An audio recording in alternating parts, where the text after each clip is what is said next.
When a nation wants to tell the world it's on top, it builds monumental, magnificent, and masculine. But in China, a new silhouette is rising over Guangzhou city.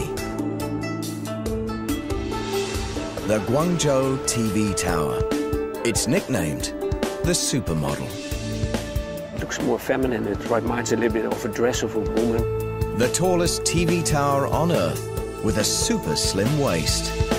Some called it a blueprint for disaster.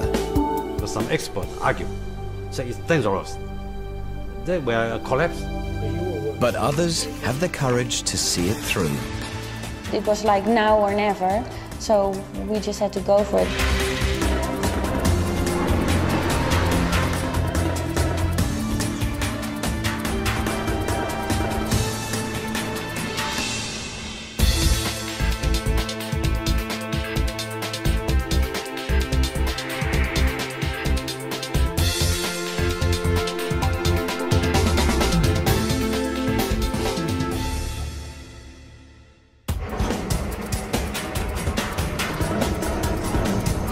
In construction-crazy China, thousands of welders go to work every day.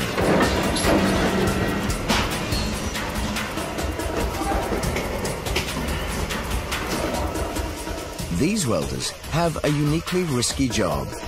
Just getting to work is an uphill struggle.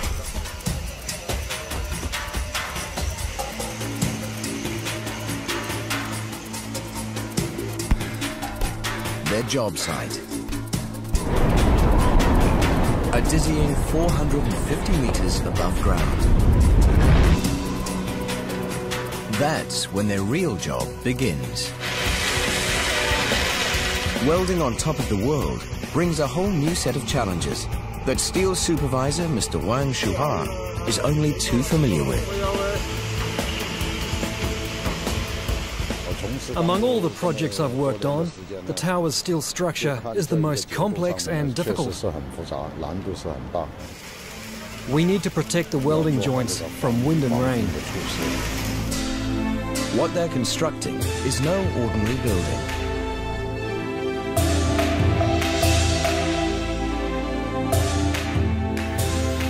The Guangzhou TV Tower. When it's finished, it will be the world's tallest TV tower and one of the tallest buildings in China. But it isn't the extraordinary height that keeps the construction team awake at night.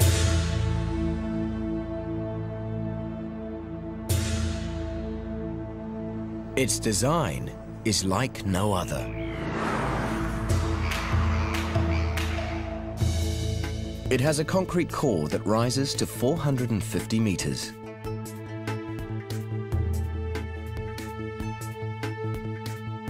The core is enclosed by a giant steel lattice formed by 24 steel columns and 46 rings.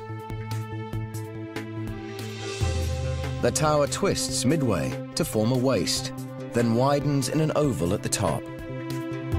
The crowning glory is the TV tower's spectacular antenna, rising another 156 meters, taking the tower to 610 meters, the tallest of its kind on Earth.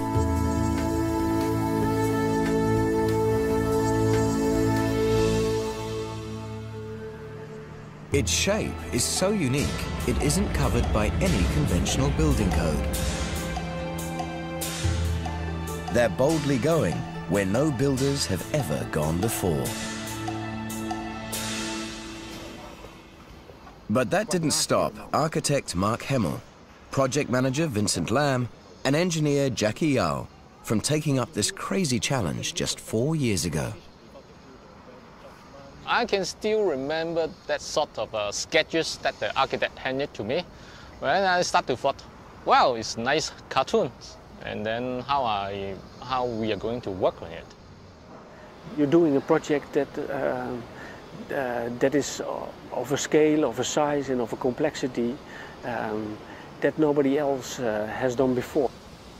One day, a crazy architect, he make a dream. The engineer is trying to make that dream to be realistic. 4 years on, and they're turning Mark's dream into concrete and steel. I think it's very nice like this, the fact that it's quite an open structure now, so you have a view still through over the whole city.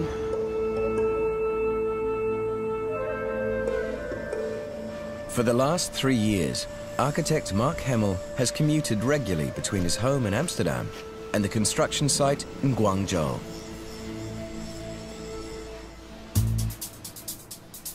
He's just one half of IBA, the architectural firm that conceived this design.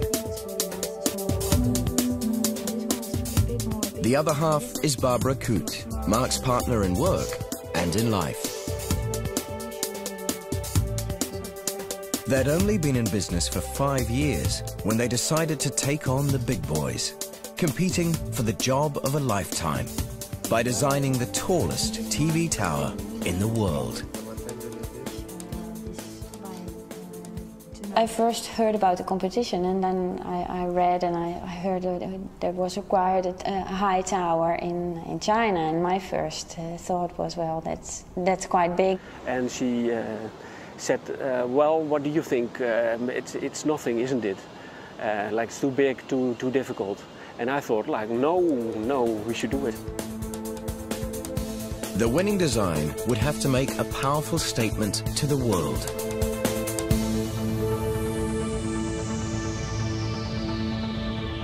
Situated in the southeastern province of Guangdong, Guangzhou is the third largest city in China, and it's the center of Chinese manufacturing.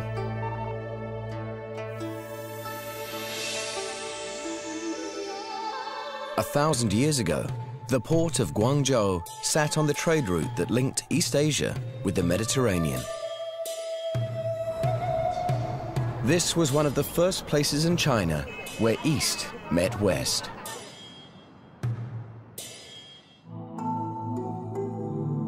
Today, Guangzhou has the economic might of a modern megacity, but has yet to reclaim its former glory. But that's about to change. 2004, the city wins the right to host the next Asian Games and takes on the mega challenge of a citywide makeover that must be completed before the Games begin in 2010. The jewel of that mega makeover will be an iconic high-rise, a 21st century communications beacon. The Guangzhou TV Tower.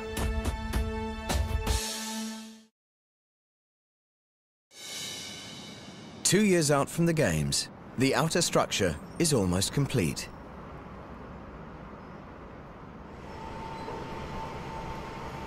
The steel lattice has reached the topmost ring.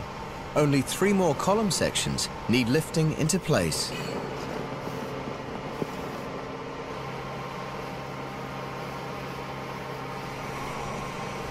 Each section is 11 meters long and weighs 25 tons, like lifting 10 full-sized pickup trucks.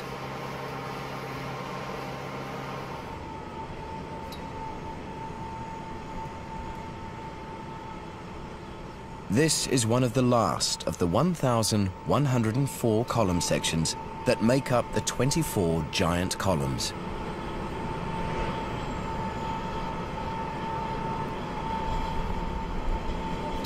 Positioning those columns is the most critical part of this job. Each column must be aligned correctly. Inside the column, worker Liu Chao fastens the brackets into place.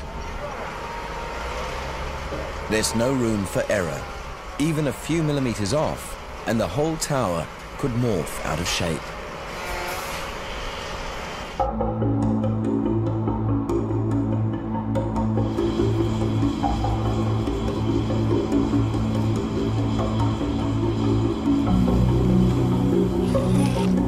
Below, a team of surveyors guides the workers to ensure the section is precisely positioned.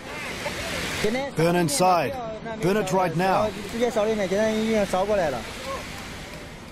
Then the smoky part of Liu Qiao's day begins as he welds the two sections together. When I first went inside a column, I was a bit scared, but after a while, I've got used to it. With the welding complete, Liu Qiao makes his escape.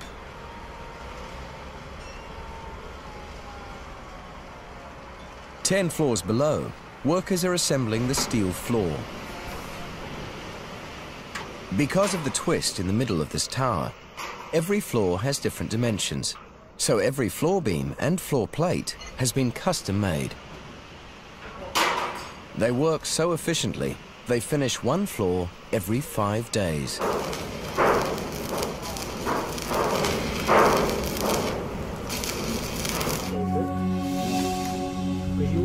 Five years ago, when the architects were competing for this job, the odds were stacked against a small firm like Mark and Barbara's. But that just drives them harder. They decide to give their design a twist. This is a very simple idea. You have the top and the bottom rotated.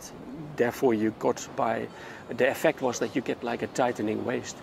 And we like the form so much because it kind of reminds a little bit of, of kind of it looks more feminine. It reminds a little bit of a dress of a woman.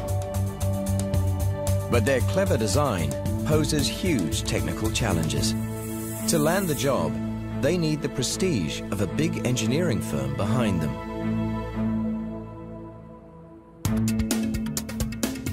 A friend introduces them to engineer Joop Paul, who works in Amsterdam for Arup, one of the biggest engineering companies in the world. It's like if you're not big, then you have to be clever. So we immediately asked as much help as we could. When I saw the model, I thought, wow, this is really cool. Yeah, this could be a real winner. But for this competition, it isn't just the technical details they have to master.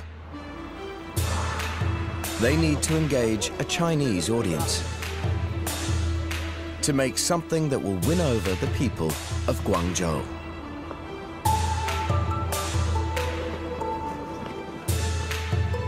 Mark hires Patty Liu as translator and cultural advisor. Tapping into the Chinese love of storytelling, she suggests writing a modern legend inspired by the tower itself. I suggested to Mark that I would write his beautiful architecture into the legend about a beautiful lady standing alongside the river, looking proudly and hopefully into the Pearl River and look far beyond the future of Guangzhou. Armed with the legend of the Lady of the River, the team works day and night. It's especially hard on Barbara, who is pregnant with her second child. When I'm focused, I'm not worried about anything else. I was just focused on the tower, focused on that we had this amazing chance and that we should go for it.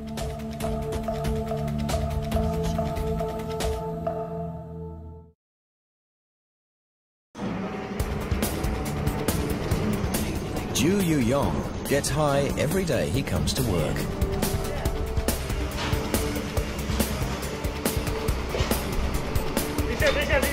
He climbs a 50-meter ladder, an exhausting 15-minute journey, to the cab of the Favel Favco M900D tower crane.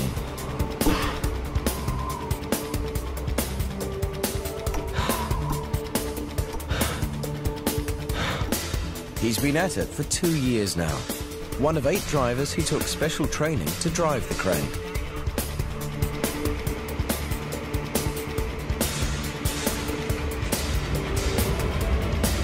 After decades of working with ordinary cranes, he's reached Cloud 9. It was my first time to climb so high, and on a crane so good. I was really proud. It's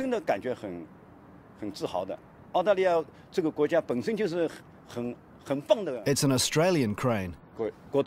And Australia is a great country, right? By the time the tower is completed, the cranes will have lifted 650,000 tons of steel, enough to make 65 Eiffel Towers. This mega machine can lift 64 tons, making this 1-ton floor beam a mere toothpick. It can take it all the way to the top in just 15 minutes.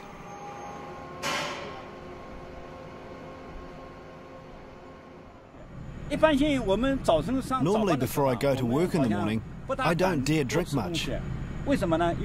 Why? I'm afraid I'll need to pee. Juyuyong hasn't always been this high. This crane can grow along with the tower.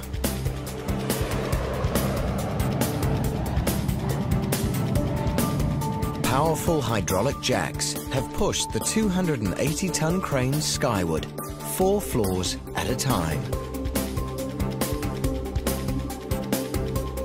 As the concrete core grows at the brisk rate of 1 floor every 5 days, the crane grows too, with new tower sections inserted as the construction moves ever higher.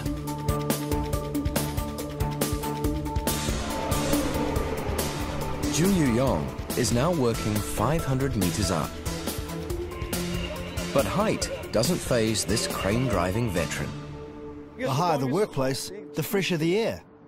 In contrast, working on the construction site on the ground could be annoying. He certainly has a room with a view. And when complete, this tower will offer the best vistas of Guangzhou City and become an attraction in its own right. 2004, and world-famous firms are competing for the contract to build Guangzhou's new icon.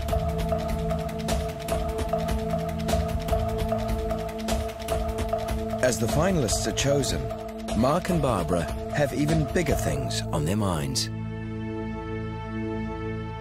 The day that our second daughter was born, she was just there for a couple of hours, and Mark's telephone rang, and then we heard that we were one of the 3 that final schemes that were chosen, and that there was a lot more questions that the client had that we had to answer straight away.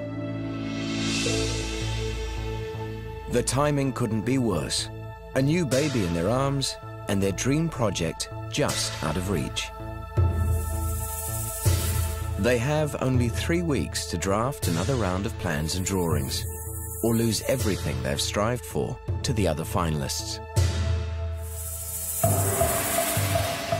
Time isn't their only enemy. Mark and Barbara have sunk all their savings into winning this prize. For this young family, failure could spell ruin. We had to sort of use all our available funds, and at some point they ran out, so we had to knock on many doors for help. Job Paul, their engineering partner at Arup, recognizes just what a risk they're taking. They took a huge gamble. We normally enter, we win a lot, but we also lose. If you just have one bet and you place all your money on one bet, it's very risky.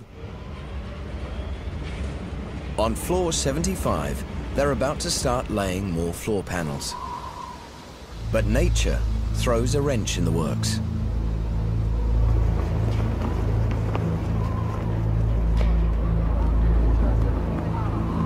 Steel supervisor Mr. Wang must decide if it's too windy to risk laying steel at this height. Is it safe? Do you have your safety staff coming? This hole is in the middle of the air. A small panel could easily be blown away by the wind. The wind might even drag the worker with it. It could be very dangerous. Wind is no stranger, but a familiar foe. Guangzhou lies squarely in the path of southern China's annual series of typhoons. Around 4 tropical storms sweep through here every year. In September 2008, Typhoon Hagupit hits the southern tip of Guangdong province. It drives 28,000 from their homes and destroys more than 18,000 houses. As the tail end of Hagupit blows through Guangzhou, engineers halt construction. If a superstorm ever hit the heart of Guangzhou city, how would this slender reed withstand such a force of nature? The engineers reach out to scientists.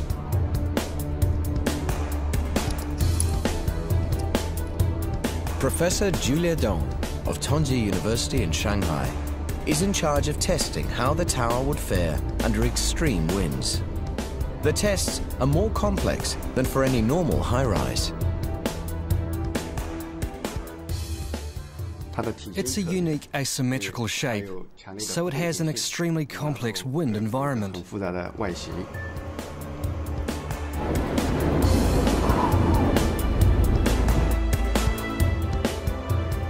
Using a perfect model of the tower, they test wind pressure at different heights and wind speeds up to 160 kilometers per hour, a scale 14 hurricane. The results reveal the most vulnerable part of the building is the antenna. It will need strengthening.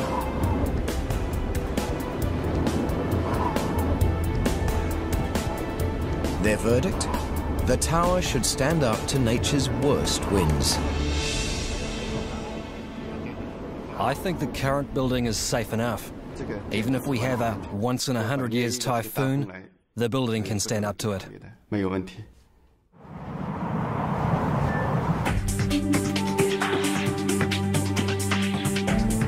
After biting their nails for 6 months, Mark and Barbara finally learn they've won the design for the Guangzhou TV tower.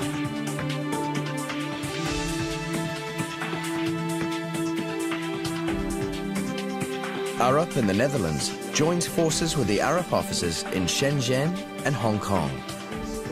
And the team that must breathe life into blueprints is born. Everyone agrees the tower's thin waist clinched the competition. Now they must decide just how thin they can go without blowing the budget. The thinner you make the waist, the weaker the building becomes. Every meter they narrow the design will add 2,000 to 4,000 tons of steel reinforcing. They have to pin down the basic stats, the supermodel's dimensions. They generate a computerized model that lets them build virtual towers. They experiment with the number of rings, the number of columns, and the size of the waist. They discover that reducing the number of columns from 36 to 24 gives the supermodel the perfect dimensions. But the next problem is even 2,000 joints, and they would be all totally different, and well, that would be very pricey. Their solution: standardize the shape of the joint connection. Though each node is still one of a kind, they'll be easier to mass produce. It's almost mass customization, yeah? To top, more complex and costly. The tower is held together by joint connections or nodes. They take a whole lot of steel, and in Mark's design, every one of them is different. So that meant that all the joints would have been different. It would be about But all off, the client adds a challenge: a revolving restaurant. We have an elliptical concept, basically, an elliptical building.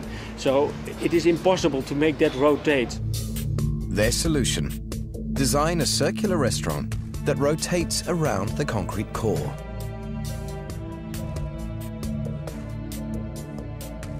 Then they must work out how to fit this circular element within the elliptical outer structure. It means that you do the same work over and over and over, and sometimes you have the feeling that there was no end to it. Finally, both the architects and engineers agree they have a tower that can be built. But convincing the Guangzhou Construction Company is a different story. Arup takes the unusual step of commissioning a computer animation to prove this unique design can actually be built.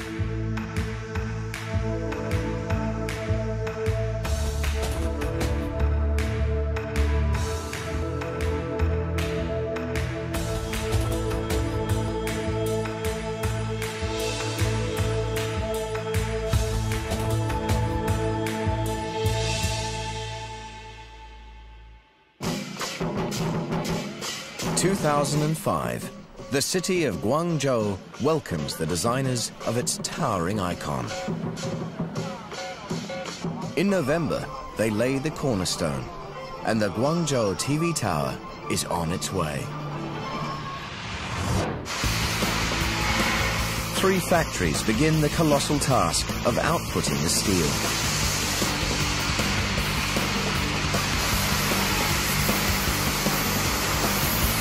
Steel is the backbone of this hybrid building. 650,000 tons of it will be precisely shaped into every element that makes up the mega tower. Technicians extensively test the steel to measure how it stretches, bends, and withstands force. To save time and labor on the construction site, most of the welding is done at the factory. They test every weld for defects using ultrasound. Every element is pre-assembled to exacting specifications, because on site, everything must fit together seamlessly.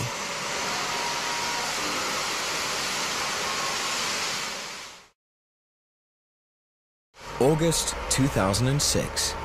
As the manufacturing continues, the first column goes in.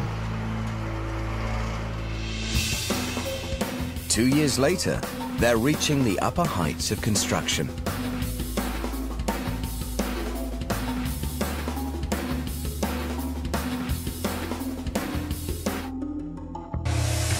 After they complete each ring, they fill the columns with concrete. Concrete-filled columns are almost as strong as solid steel, but cost much less.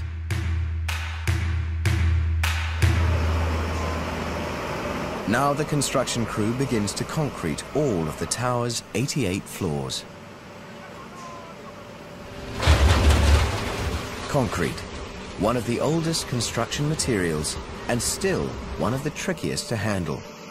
Incredibly heavy, and like a ticking time bomb, there's only so many hours before it sets.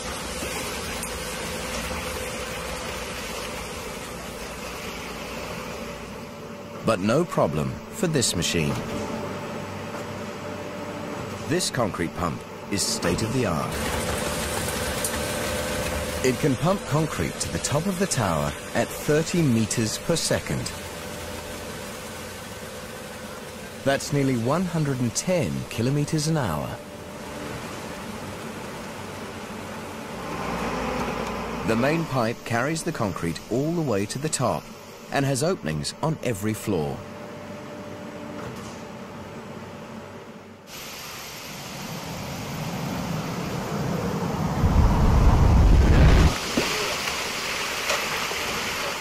On the 77th floor, they're ready to roll.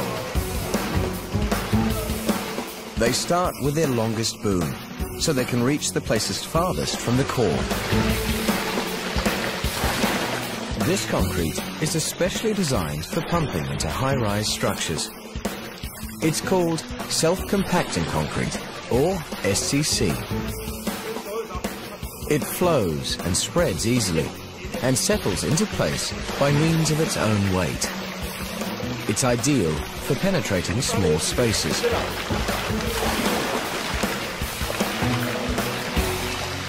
It also penetrates the workers' clothing. Concrete spreader Shibing Fa knows the true meaning of concrete gumboots. These clothes can't be cleaned. I'll just rinse them a bit and then wear them again. From the laying of the foundations to the finishing of floors, Mark is never far from the action. He visits Guangzhou once a month to monitor progress.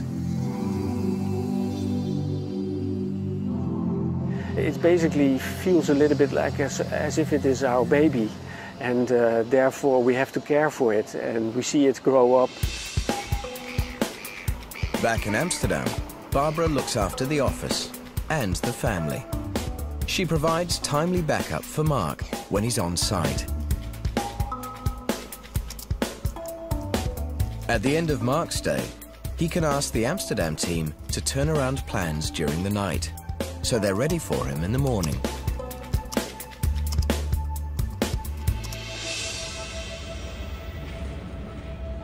For Mark and Barbara, the space outdoors matters as much as the space indoors. The building is basically an outer structure in which 5 buildings have been hung. We're now standing on top of one of those buildings, and this is going to be a garden which doubles up as a refuge floor in case of emergency. From here also the skywalk will start. The skywalk is an outdoor spiral staircase that goes from 168 meters to 334 meters, allowing intrepid visitors to climb through the narrow waist of the building. The journey up through the tower is designed to be an experience in itself. We didn't want the tower to be something that you would see in 5 minutes and go to the top and you couldn't remember how you actually got there. So we wanted people to be able to take the time and see lots of aspects of it. The waist is the one area where the core and the lattice aren't connected to each other. So to give the tower extra stability, they've added web bracing every 40 meters. All are pin and expansion joints, which allow for movement in the steel caused by sunlight and wind.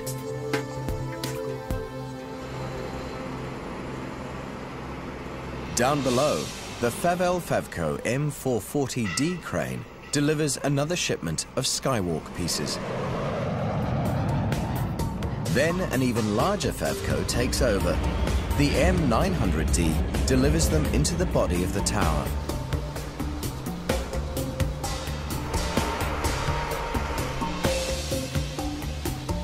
It's a long and precarious process as they hoist each piece of skywalk to the work platform.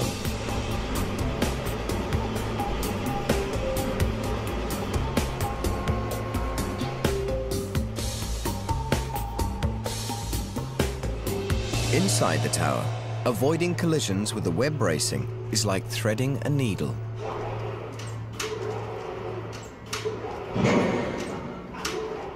Above them on floor 80, Mark checks out the emerging skeleton of the revolving restaurant.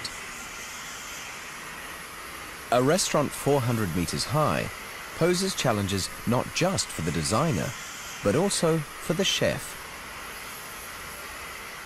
In stormy weather, the tower might sway as much as 1.5 meters each way.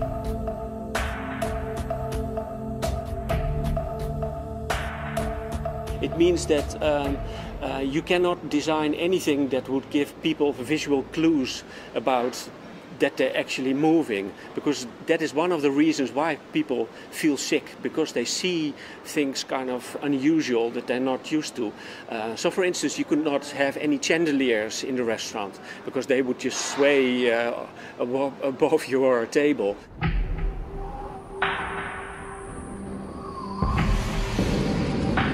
Same thing works also for a chef. He has to take into account that he cannot serve a plate with soup, because the soup would just disappear out of your plate while you're trying to eat it. But queasy diners are a minor problem compared to what's weighing on everyone. How the slender tower will stand up to a real upset.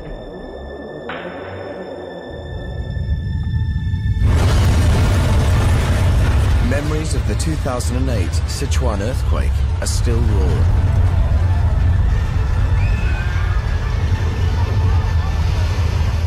Although Guangzhou is not in an earthquake hotspot, experts predict it might suffer a level 6 quake in the next 2 decades. At Guangzhou University, earthquake expert Zhou Fulin runs tests to ensure the supermodel will withstand nature's wrath. More than the occupants' lives are at stake. In an emergency, the tower itself will broadcast messages to millions.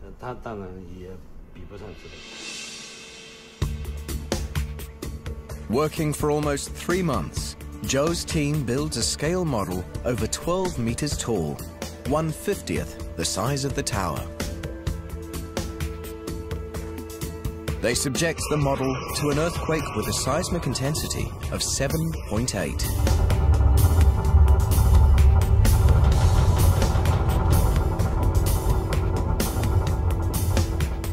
They find weaknesses in the antenna and the waist, but nothing that would jeopardize its structural integrity.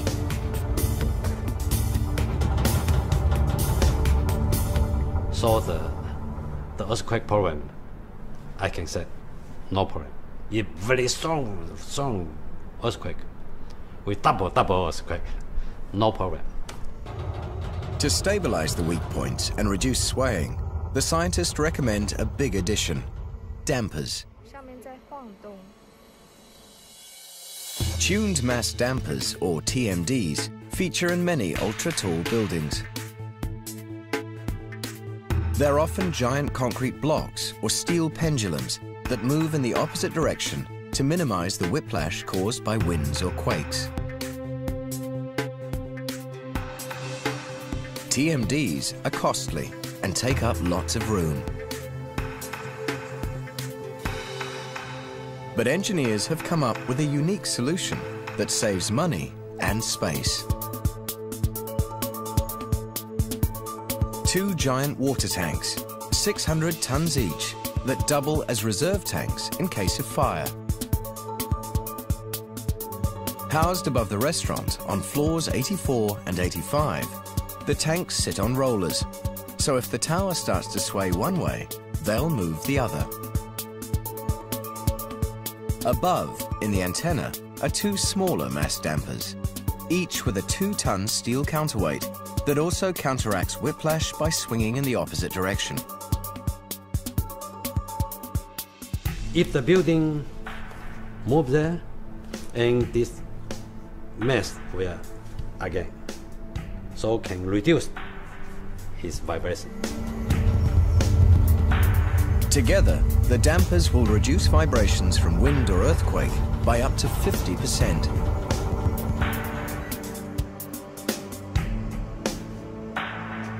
These dampers are linked to a computerized building health monitoring system, a new model for high-rise construction worldwide.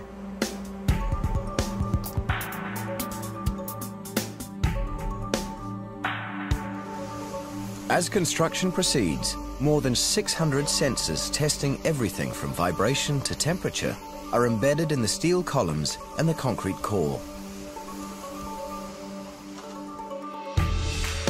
The sensors make this the most scrutinized high-rise in the world.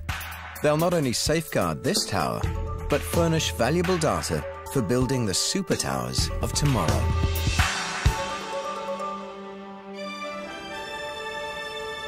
Safeguarding the structure also means protecting the lattice against corrosion.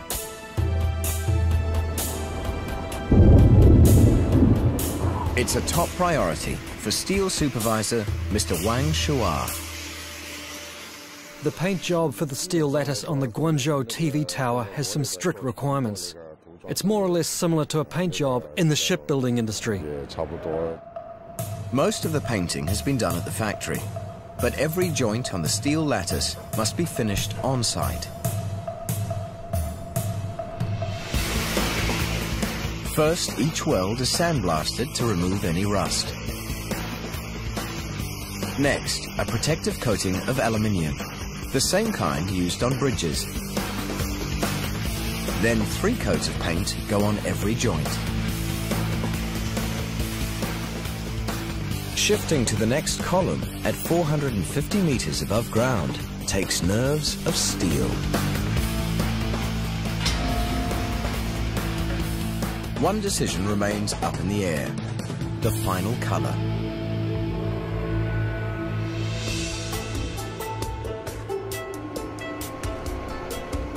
By sunset, workers are installing one of the last sections of the topmost ring. The outer lattice that some said could not be built is almost complete.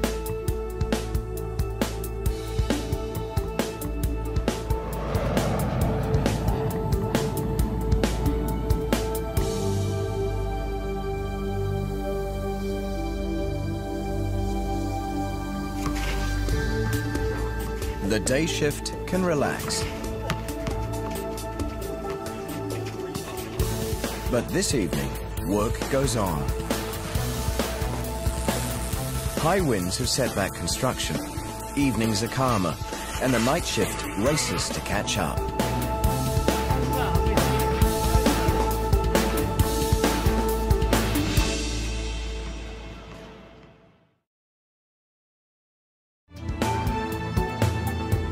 Designing windows for a building with a twist posed an unusual challenge.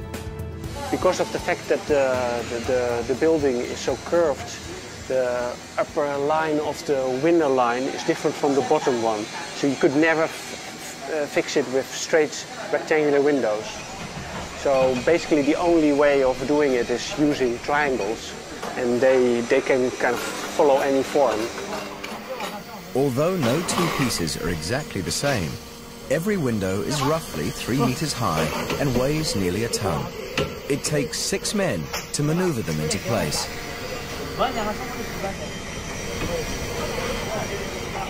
Cut to precise specs at the factory, the windows slot together like a giant set of shark's teeth.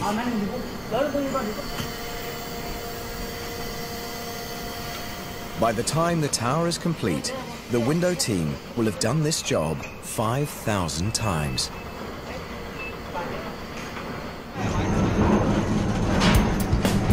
Throughout construction, the only way up and down the tower is in the makeshift lifts.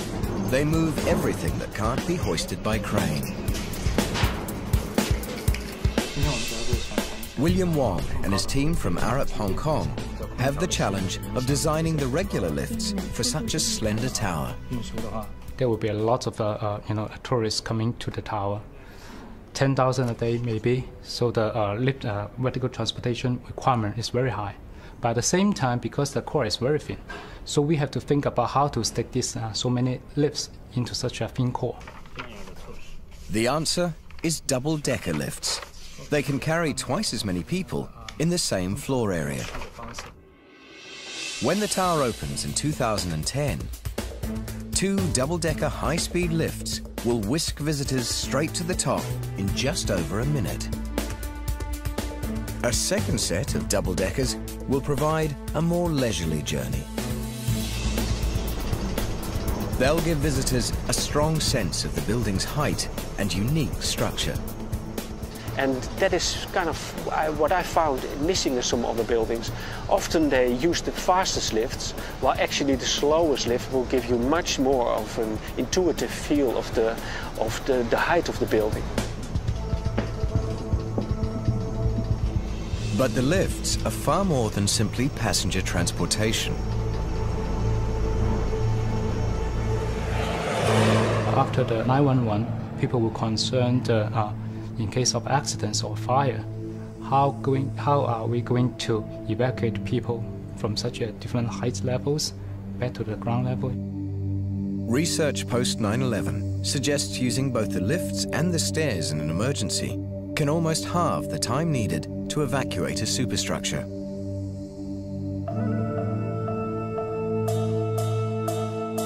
In the Guangzhou TV tower, visitors can use the fire-protected stairways to escape the building. We decided to go for 2 hours, so the people have 2 hours being protected before the structure or the fire reach them in the staircases. But those fortunate enough to access the lifts have a faster escape route.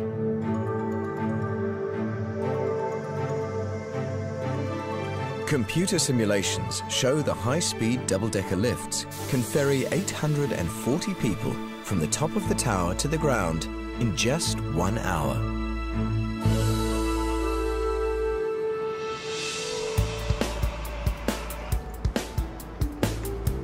The first tourist has yet to step inside. But already painting begins on the concrete core, and the outer lattice is nearly complete. Finally, the end is in sight. For Mark Hemmel and Barbara Coote, designing the Guangzhou TV Tower has changed their lives. I think it is a once-in-a-lifetime opportunity. You don't get such a chance. You can't dream of that you would ever have a chance like this to be able to make such a building that will probably play an important role for the city. Or maybe even for a whole of China. I would do it again because I'm just I'm not afraid to go into the deep, if you like. So I would do it again, but I would be frightened. But I would do it again. Yes. When the Guangzhou TV Tower is finally complete, it will not only be the world's tallest TV tower, it will boast the world's highest Ferris wheel.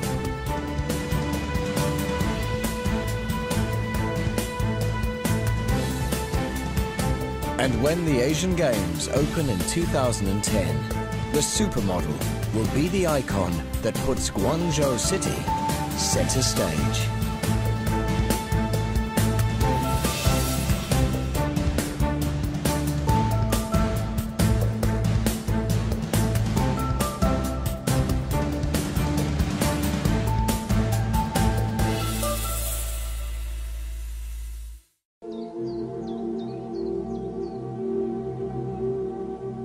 The ancient Indians of Peru were a highly advanced civilization who lived thousands of years ago in the jungle of South America. Their traditions speak of visiting spaceman.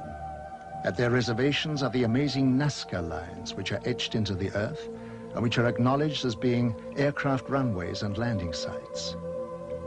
Artifacts of great age have been found which closely resemble aircraft of today.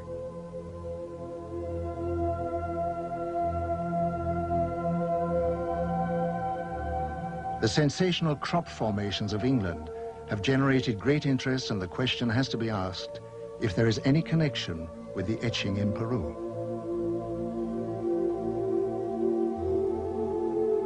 Ich kenne die Hopi-Indianer sehr gut. Sie leben heute in Arizona. Aber ihre alte Geschichte. I know the Hopi Indians very well. Today they live in Arizona.